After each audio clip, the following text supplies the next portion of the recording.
할렐루야. 하나님 오늘도 우리 지친 영혼에 새 힘을 주실 것이고 평안과 위로를 더해 줄 줄로 믿으시기 바랍니다.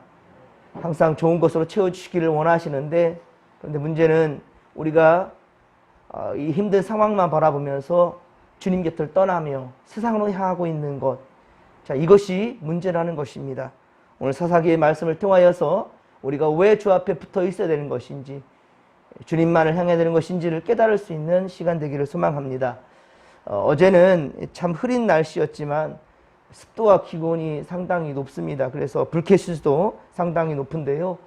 오늘도 그 더위가 지속될 것 같은데, 하지만 코로나 사태와 함께 무더운 여름이 이렇게 지속되고 있지만 여러분 조금 더 참고 견뎌낼 수 있기를 바랍니다. 믿음으로 굳게 지켜내시기를 바랍니다. 오늘도 하나님이 우리와 함께 하시기 때문입니다.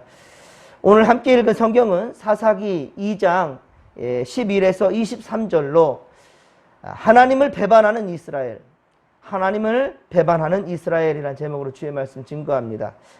사사기는 타락, 하나님의 심판, 회개, 하나님의 구원, 이렇게 반복되는 이스라엘 역사를 다루고 있습니다.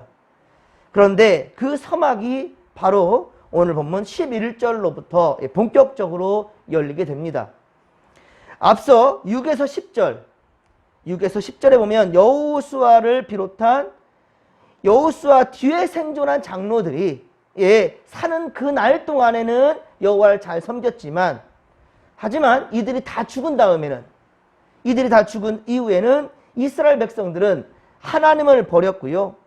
하나님을 알지 못했다라는 거예요. 하나님을 알지 못하며 이스라엘을 위해 행하신 그 일들도 알지 못했다라고 얘기하고 있습니다. 결국 오늘 보면 11에서 13절에 보듯이 이스라엘 자손들은 하나님 앞에서 악을 행하며 바알을 섬기게 된 것입니다. 하나님 여호와를 버리고 다른 신들, 곧 하나님의 명령대로 진멸하라고 하였는데, 하지만 자신들의 필요를 따라서 자신들의 노동력을 대신해 줄 그런 자들로 삼았다라는 것이지요. 그래서 그들을 그렇게 진멸하지 아니하고 그 가나안 족속들을 남겨두었고요.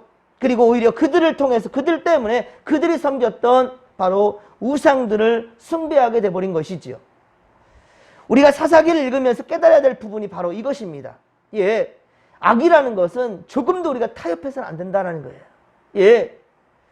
우리의 믿음이 또한 자녀 세대들에게 이어질 수 있도록 부지런히 가르쳐야 된다는 것입니다. 부지런히 가르쳐야 된다는 거예요. 그렇지 아니하면 이스라엘 백성들이 우상을 숭배하며 하나님 앞에서 악을 그렇게 행하였듯이 우리의 자녀들 또한 역시 바로 그렇게 되고 말 것이라는 것이지요. 그래서 우리는 지금 코로나 사태에서 더욱더 정신 바짝 차리고 타협하지 말고 핑계하지 말고 삶의 우선순위인 하나님을 예배함과 그리고 말씀대로 살아가는 이 경건성을 유지해야만 된다는 것이지요. 코로나 탓하면서 예배를 등한시할 것이 아니라 코로나를 탓하면서 예배를 등한시하고 신앙을 내려놓을 것이 아니라 이렇게 우리가 영상 설교를 통해서도 최선을 다해서 하나님의 말씀을 먹고, 그리고 큐티를 통해서 나름대로 최선을 다하고, 그리고 성경 읽기와 필사도 하면서 오히려 더욱 성숙한 신앙인들로 성장할 수 있기를, 알곡 성도들이 될 수 있기를 주님 간절히 축원합니다. 기독교는 유대인들의 공격과 그리고 로마의 이 박해 속에서, 이 핍박 속에서도 오히려 강해졌던 것이 기독교 역사입니다. 우리 한국교회도 일제강점기 때 나라를 잃은 그 서름 속에서도 그리고 6.25 사변과 보릿고개와 경제적으로 상당히 어렵고 힘든 그때 더욱더 강하게 건강하게 성장한 것이 바로 한국교회입니다.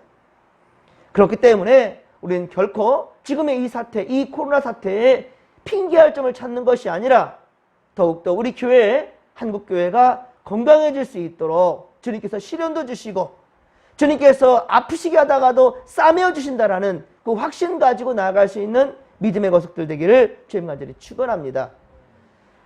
하지만 경제적으로 풍요로워질 때, 여러분 경제적으로 풍요로워질 때 부의 축적을 욕심내며 물질 만능주의가 되어갈수록 어떻습니까? 인간적인 양심도요, 그리고 신앙의 양심도 그렇게 부패해져 버렸다라는 겁니다. 창조주 하나님께 주신 세상도 우리가 더 많이 누리고 더 많이 가지려고 욕심을 내다가 이 자연을 이렇게 망가뜨리고 병들게 한 것 아니겠습니까? 좀 더 편하려고 하다 보니까 일회용 용기를 많이 사용하게 되고 편하게 값싸게 사용하는 플라스틱 용기로 이렇게 자연은 파괴되고 망가지고 있다는 겁니다. 바로 다 우리 모든 인간적 욕심이 만들어낸 것 아니겠습니까? 이스라엘 자손들은 여호와 하나님을 향한 그 믿음을 저버렸고요. 그리고 풍요를 누리고자, 좀 더 많은 것을 누리고자 바로 이 섬겼던 이스라엘 가나안 땅에 있는 이 사람들, 가나안 족속들의 신인 바알과 아스타롯, 이 아스타롯을 섬기기 시작했던 것입니다. 이 아스타롯이 바로 아세라, 같은 신입니다. 이 아스타롯은 아세라와 같은 신으로 다산과 풍요와 쾌락을 상징하는 신이에요. 우상입니다. 하나님께서 공급해 주시는 대로 살아가야만 했던 이 광야에서 벗어나 이제 농경 문화를 접하면서 더 많이 가지려는 그러한 탐욕이 이제 그들 마음 가운데 자리 잡게 했던 거예요. 그래서 바로 바알과 아세라신, 바알과 아스타롯, 자, 이 부부신입니다. 이 부부가 바로 이 섹스, 이 쾌락의 신이에요. 다산을 상징하는. 분명 풍요는 좋은 거지만, 풍요는 좋은 겁니다. 그렇죠? 하나님 주신 이 물질이 왜 나쁘다 할 수 있겠습니까? 더 많은 것을 누리고자 더 정직한 땀을 흘리는데 그것은 아름다운 모습 아니겠습니까?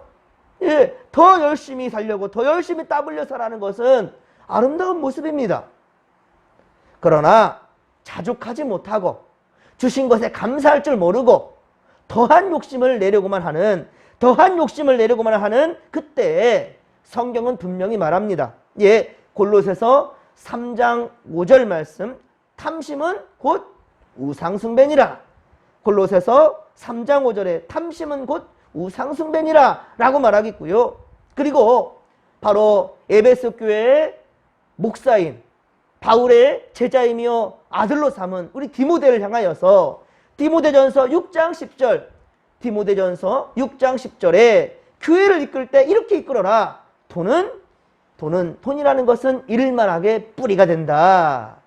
일만하게 뿌리가 되는 것이 바로 돈이다 라고 그렇게 가르치고 있다는 말입니다. 성경은 똑똑히 말하고 있습니다. 탐심은 우상숭배라. 돈은 일만하게 뿌리가 된다.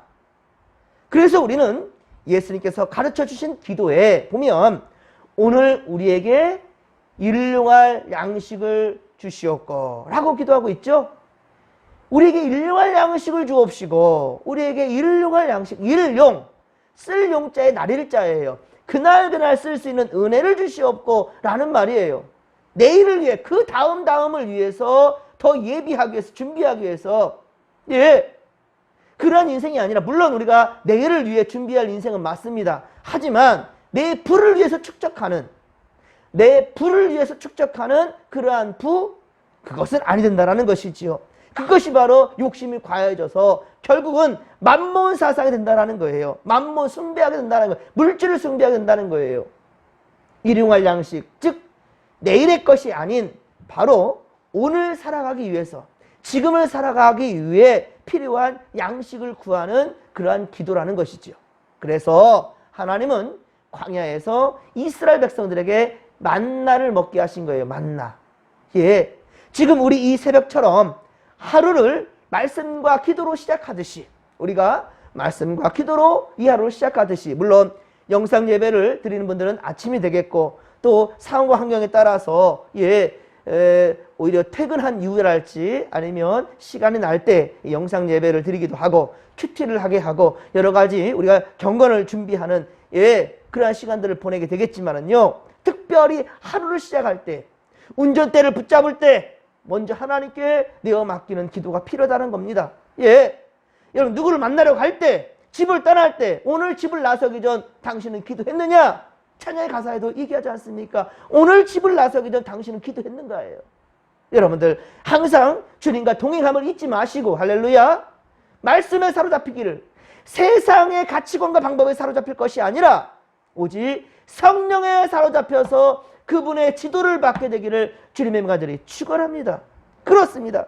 만나가 바로 그것이었어요. 하나님께 온전히 의지하는 거예요. 주님께 내어 맡기는 것입니다. 더한 욕심을 내지 않는 거예요. 그래서 만나는 하루의 첫 시간 바로 해가 뜨기 전 새벽녘에 나아가서 만나를 그렇게 거두었습니다. 하지만 더 욕심을 내었단다면 아이고 오늘만 고생하고 내일은 좀 편히 쉬자 해서 내일 그 다음 날 것까지 욕심을 내어서 많이 준비하면 거둬들이면 그 만나가 어떻게 됐습니까? 벌레가 먹고 썩었습니다. 냄새가 났습니다. 예, 먹지 못하게 되었어요. 그게 바로 만나의 교훈이라는 거예요. 일용할 양식이라는 겁니다. 적게 거두었다 하더라도요, 예, 부족하지도 않았다는 것이 바로 하나님의 은혜인 만나였다는 것이죠. 하지만 바알과 아스타롯, 이 아세라, 이 신들은 풍요의 신으로서 가나안의 우상이었다는 말이에요. 지금의 물질을 최고의 가치로 두는 현대인의 만몬 숭배, 예, 그거와 같다라는 것이지요. 결국 살아계신 하나님을 버리고 우상에게 절하며 숭배하는 바로 이스라엘을 보며 하나님은 진노하셨습니다. 그리고 그들을 노략자의 손에 넘기셨습니다. 15절에 보면 그들이 어디로 가든지 여호와의 손이 그들에게 재앙을 내리셨다라고 말씀하지요. 그들이 어디로 가든지 나는 너희들에게 재앙을 내릴 거다. 너희들 내가 제일 싫어하는 우상 숭배를 하고 있다. 나를 버렸다. 내 말씀대로 따르질 않는다. 그러니 나도 너에게 가는 곳곳마다 재앙을 내리겠다. 하지만 정녕 이것이 하나님의 뜻이겠습니까? 하나님의 뜻이겠냔 말이에요. 그들의 괴로움이 심할 때 어떻습니까? 하나님은 이스라엘을 외면하지 않으셨습니다. 예, 16절에 보십시오. 여호와께서 사사들을 세우셨대요. 여호와께서 사사들을 왜 세우셔요? 그냥 내버려 두지. 하나님은 사사들을 세우셨어요. 그리고 노략자의 손에서 그들을 구원하셨다라고 기록하고 있죠. 가는 곳마다 재앙을 내리셨다며요. 재앙을 내린다는 하나님께서 왜 사사를 세우십니까? 그리고 왜 그들 노략자의 손에서 그들을 구원하십니까? 그러나 어떻습니까? 이스라엘 자손들은 딱 그때뿐이에요. 그리고 오히려 여전히 우상에게로 향하고 있습니다. 18절, 오늘 본문 18절을 우리 같이 한번 다시 읽겠습니다. 여호와께서 그들을 위하여 사사들을 세우실 때에는 그 사사와 함께 하셨고 그 사사가 사는 날 동안에 여호와께서 그들을 대적의 손에서 구원하셨으니 이는 그들이 대적에게 압박과 괴롭게 함을 받아 슬피 부르짖음으로 여호와께서 뜻을 돌이키셨음이거늘. 아멘. 자, 그렇습니다. 이스라엘이 고난 가운데 있을 때 하나님은 사사들을 통해서 구원해 주셨다라는 것입니다. 하지만 그것도 잠시일 뿐 19절에 보듯이 사사들이 죽은 후에는 오히려 그 조상들보다도 그 앞선의 조상들보다도 더욱더 타락하여 다른 신들을 따라 섬기고 그들의 행위는 더욱더 폐역한 길로 그렇게 그치지 않았다는 거예요. 그렇게 폐역한 길로 가고 있다는 거예요. 배신과 타락의 역사가 계속해서 반복되자 결국 또 하나님께서는요 선포하시는 거예요. 21절에 보면 나도 여호수아가 죽을 때에 남겨둔 이방 민족들을 다시는 그들 앞에서 하나도 쫓아내지 아니하겠다라고 말씀하고 있어요. 그러나 하나님의 심판에는 분명한 목적이 있습니다. 하나님의 심판에는 목적이 있어요. 자, 함께 또한 22절을 같이 한번 읽겠습니다. 22절입니다. 이는 이스라엘이 그들의 조상들이 지킨 것 같이 나 여호와의 도를 지켜 행하나 아니하나 그들을 시험하려 함이라 하시니라. 아멘. 자, 그렇습니다. 하나님은요 이스라엘을 시험하고자 심판하셨다라는 거예요. 예. 그러니까 템테이션, 유혹이 아니라 테스트한 거예요.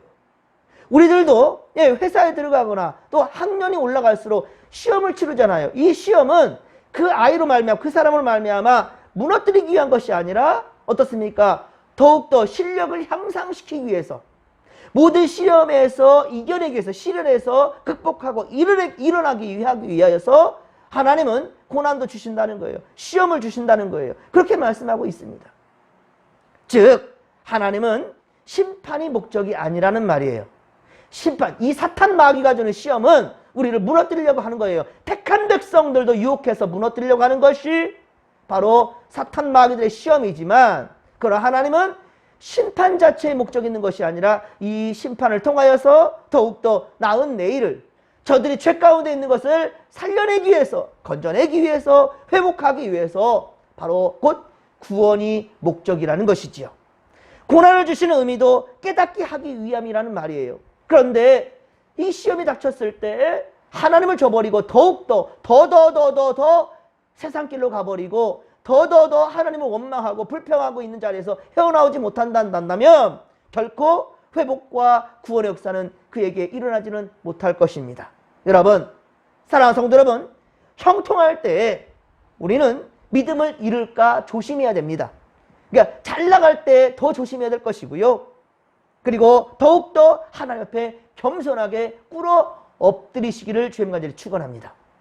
만일 그러나 고난 가운데 있다 한다면, 고난의 가운데 있다 한다면 더욱더 철저하게 이전에 하지 못했던 그 열정과 열심을 되살리시기 바랍니다. 철저하게 하나님 중심으로 모든 삶을 돌려놔야 된다는 거예요. 예, 그렇습니다.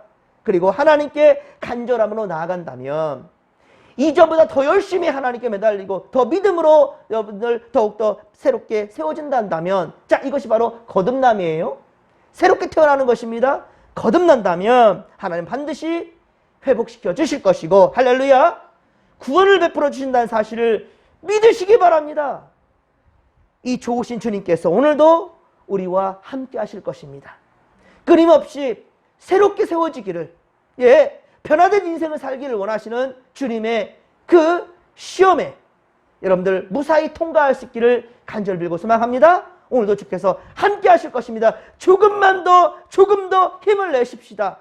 오늘도 승리하는 인생으로 살아가는 그러한 여정 가운데 함께 주님께서 하실 것이니 믿음으로 모든 것을 이겨낼 수 있기를 간절히 빌고 소망합니다. 자, 주여 삼창 부르며 기도하며 나갑니다. 주여, 주여, 주여. 살아계신 하나님 아버지, 고맙고 감사를 드립니다. 하나님 감사합니다. 오늘도 주께서 우리와 함께 하시나이다. 주여, 우리에게 잘 나가는 인생, 형통한 상황 가운데 있단다면 더욱더 겸손해야 되는, 더욱더 겸손하고 더욱더 하나님의 말씀 중심으로 나아가는 아버지 우리가 될 것이고, 또한 시련 가운데 있단다면, 고난 가운데 있단다면 하나님 이 가운데에서 세상길로 가버릴 것이 아니라 더욱더 우리의 삶을 주님께로 내어 맡기며 주님께로 향할 수 있기를, 주여 그런 인생 될 수 있기를 바라오니 주여 우리와 함께하여 주옵소서. 우리의 마음과 우리의 중심을 붙들어 주시옵기를 원합니다. 하나님 아버지요, 고난 가운데 문제만 바라볼 것이 아니라 문제보다 더 크신 하나님을 바라볼 수 있도록 주여 도와 주시옵소서. 하나님이 함께 하소서. 아버지요, 아버지 함께 하소서.